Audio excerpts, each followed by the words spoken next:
In the time I have left, I want to talk about some social issues. Okay. Roe v. Wade, you think it should be reversed? I think it should, and I think that states should be able to decide that issue. It's a critical issue for so many women. It is. You believe women should not have that choice? It is a very critical, very sensitive, and a personal issue also for so many women and men across this nation. I am pro-life. I do respect other people's opinion on this also. And I think that a culture of life is best for America because I know that we can all agree on the need for and the desire for fewer abortions in America and greater support for adoption, for other alternatives that women can and should be empowered to embrace to allow that culture of life. That's my personal opinion on this, Charlie. John McCain would allow abortion in cases of rape and incest. You believe in it only in the case where the life of the mother is endangered? That is my personal opinion. Would you change and accept it in rape and incest? My personal opinion is that abortion allowed if the life of the mother is endangered. Embryonic stem cell research. John McCain has been supportive of it.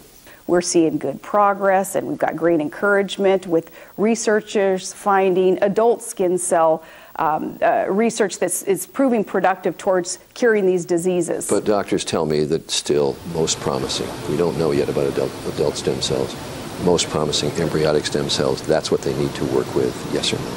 You know, when you're running for office, your life's an open book, and you do owe it to Americans to talk about your personal opinion, which may end up being different than what the policy in an administration would be. My personal opinion is we should not create human life, create an embryo, and then destroy it for research if there are other options out there. I'm still not clear. You said people owe it. You said, well, my life's an open book. They need to know what I think. And I gave you my personal opinion. Creating an embryo and then destroying it, that is not something that personally I support. I'm sorry. Okay. Homosexuality, genetic or learned?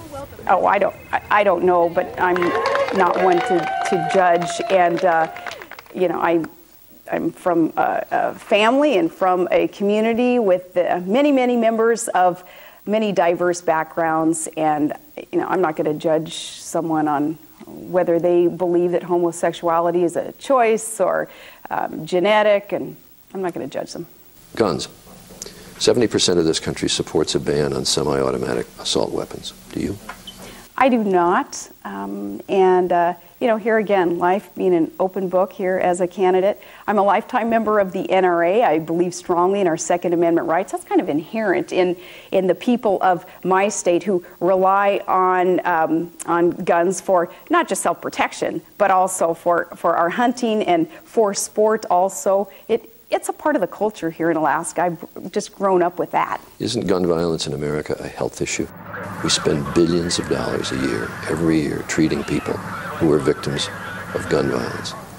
Nothing we can do about that? Do you think that all of that gun violence, though, is caused by people pulling a trigger who would have followed any law anyway? No, you start banning guns and you start taking away guns from people who will use them responsibly and use them ethically.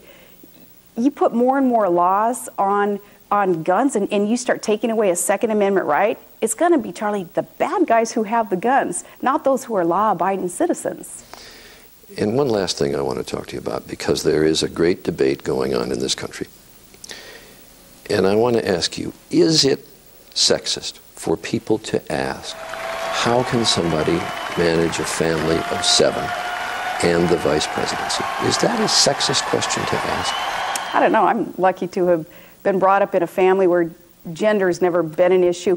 We had equality in schools. It was just being ushered in with sports and with equal opportunity for education all of my life. I'm part of that generation where that question is kind of irrelevant because it's accepted. Of course you can be the vice president and you can raise a family. When people have asked me when I was governor and I was pregnant, gosh, how are you going to be the governor and have a baby in office too? And I replied back then, as I would today, I'll do it the same way the other governors have done it when they've either had baby in office or raised a family.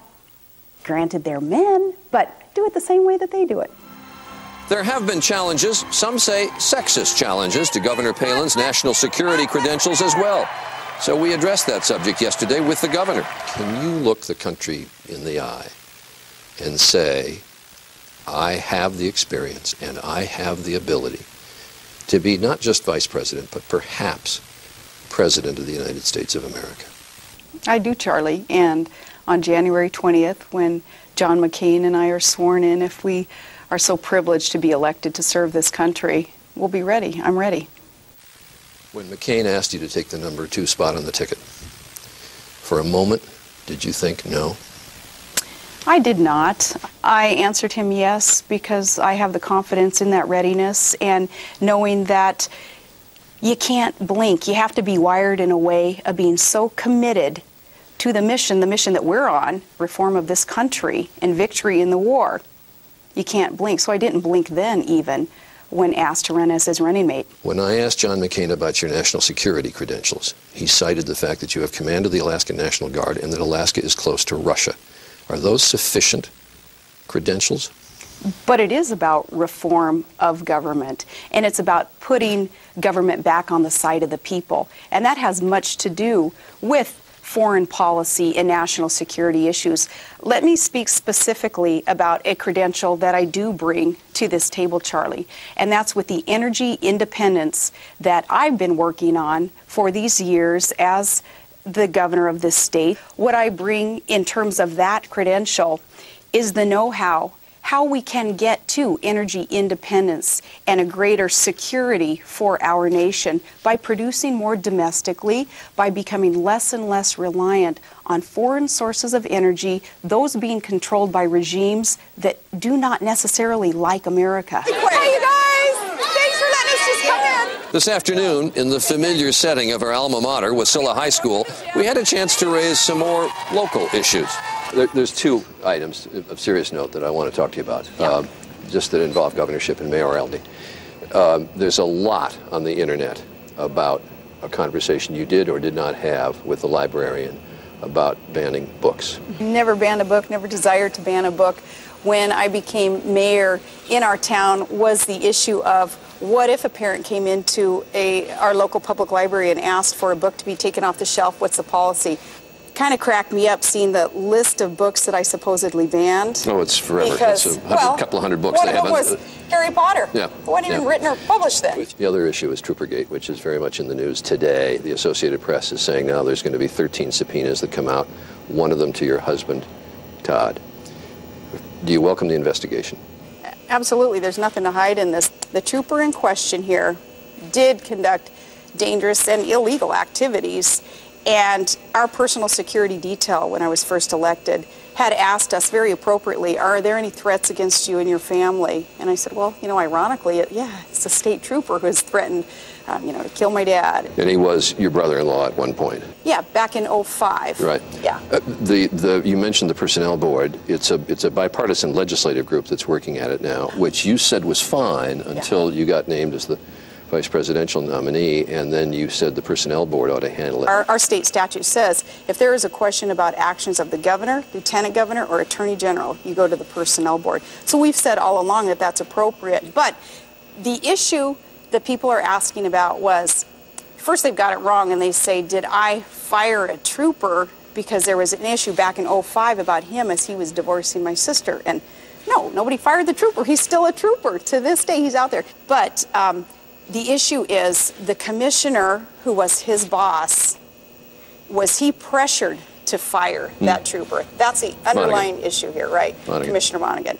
Commissioner Monaghan has said, the governor never asked me to fire him. The governor's husband never asked me to fire him. And we never did. I never pressured him to hire or fire anybody. Didn't improperly intercede, not worried about the subpoenas, even to Todd? No, because I know that Todd, too, never pressured Commissioner Monaghan. He did very appropriately, though, bring up those concerns about a trooper who was making threats against the first family, and that is appropriate. Sarah Palin has been in this building as a student and a parent and seems just as comfortable here as a candidate. And this is your trophy, I understand, over here? One of them must be, we were state champs in '82. Yes, right here. We were. Right here. And 50-48 over East. It was and that a was close the closest game. It was close. And remember how many points you scored? I don't remember how many points I scored, but assists? I was point guard, so you know I was feeding the big guys. That was my job in a supportive role. George Stephanopoulos last Sunday asked Barack Obama if he was willing at some point to go a little horse or one-on-one with you. You ready to do it? That would be a blast.